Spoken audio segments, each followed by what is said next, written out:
What's up, everybody? Welcome back to the channel. We are here again with a post-game commentary of running green and yellow Arlong against Blue Nami. OP-03 Spice happening. This is the same deck profile from Asaref Chaz. I believe I'm saying his name correctly. He'll be linked down below. That we used in the compilation video. So we go in. We are going second.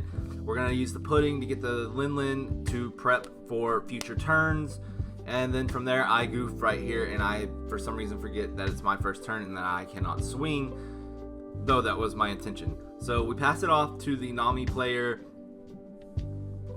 who then in turn is, I believe, just going to stack up their Dawn and go in for a big swing. And I say, why not? Let's go ahead and see what we can get off the life.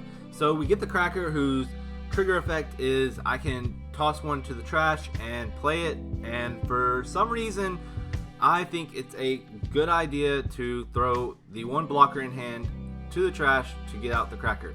Now we do have a Cracker live on second turn.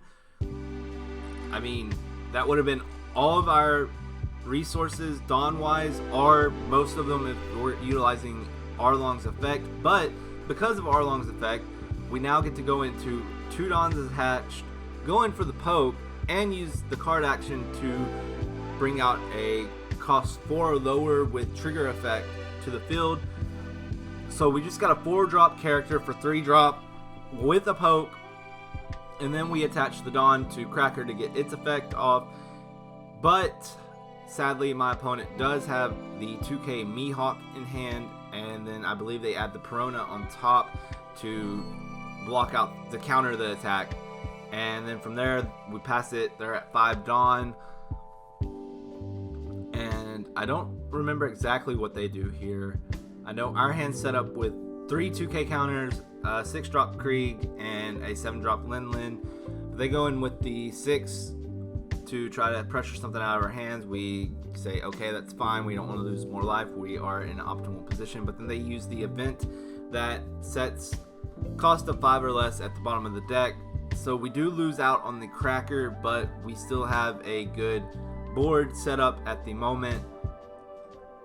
And here I'm debating on the Krieg because it is a big body, but there's not a lot of value coming out of it for what it does on play. So I decide to hold it.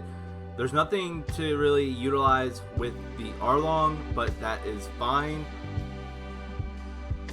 We can still toss 2 on and go in for the poke, just to either get rid of resources or take a life, which is what we do. And then from here we're going to attach a Dawn, so we're a little bit bigger, and then we'll go ahead and we'll take our own life here so that we can buff up that smoothie and go ahead and get another life off of our opponent. And right now I was feeling pretty confident.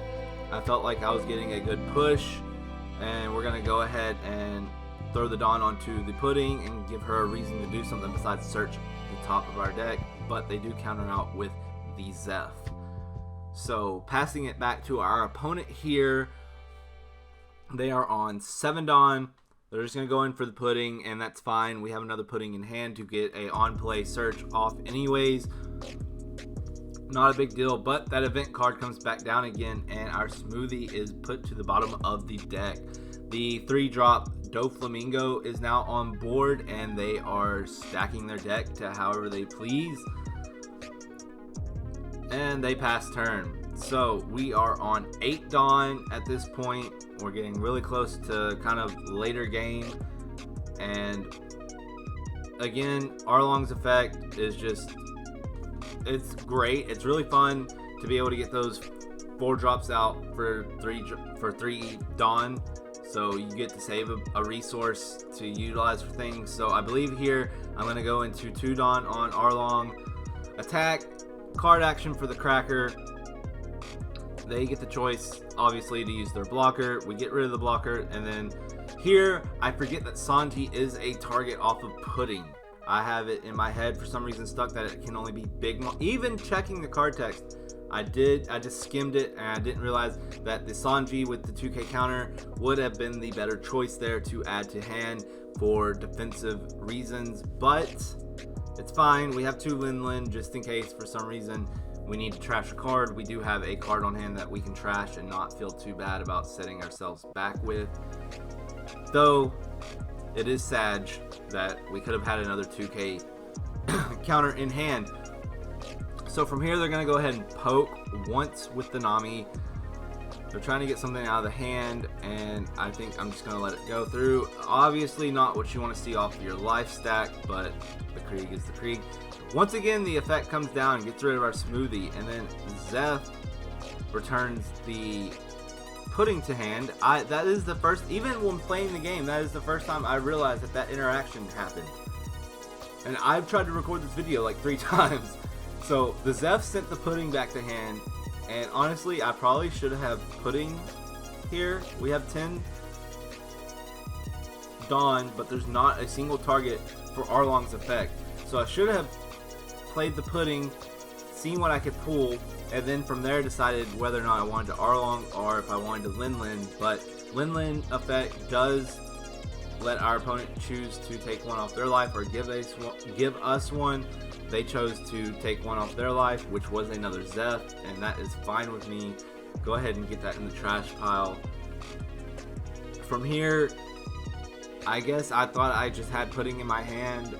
Either which way, we do get the on-play effect again, and this shows you why we should have pudding first. We could have had a Cracker on board, or we could have got the Perspero, however you say that character's name.